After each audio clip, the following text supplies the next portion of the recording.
உனக்கெல்லாம் வேற வேலையே இல்லையா? எந்த நேரம் பார்த்தாலும் அதை சொல்லிட்டே இருக்கிற. டேய் பேசாம இருடா, எனக்கு தெரியும். ஏமா வாய மூடுமா, எனக்கு தெரியுமா, ஏமா போட்டு படுத்துற. பேசாம இருக்கவே முடியாது உன்னால. இதை சொல்லிக்கிட்டே இருக்கணுமா?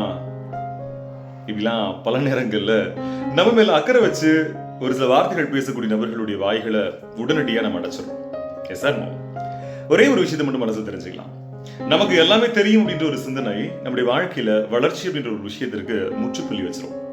எப்பொழுதுமே மற்றொரு சொல்லக்கூடிய கருத்துக்களுக்கும் நம்ம கொஞ்சம் செவிமடுத்து வாழ்க்கை வாழ முற்பட்டோம் அப்படின்னா நம்முடைய வாழ்க்கை எந்த அளவு சிறப்பா இருக்குதோ அதை விட சிறப்பானதாக மாறுறதுக்கு அது உதவி செய்யும். வள்ளுவரும் கூட சொல்றாரு, இணைத்தானும் நல்லவை கேட்க அனைத்தானும் ஆஞ்ச பெருமை தரும் அப்படின்னு சொல்லிட்டு.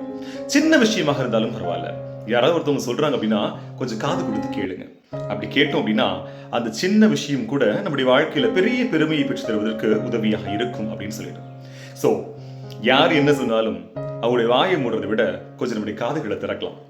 திறந்தோம் அப்படின்னா கண்டிப்பா நிறைய நல்ல விஷயம் நம்முடைய வாழ்க்கை நடக்கிறதுக்கான வாய்ப்பை அந்த ஒரு செயல் உருவாக்கி கொடுக்கும். நன்றி.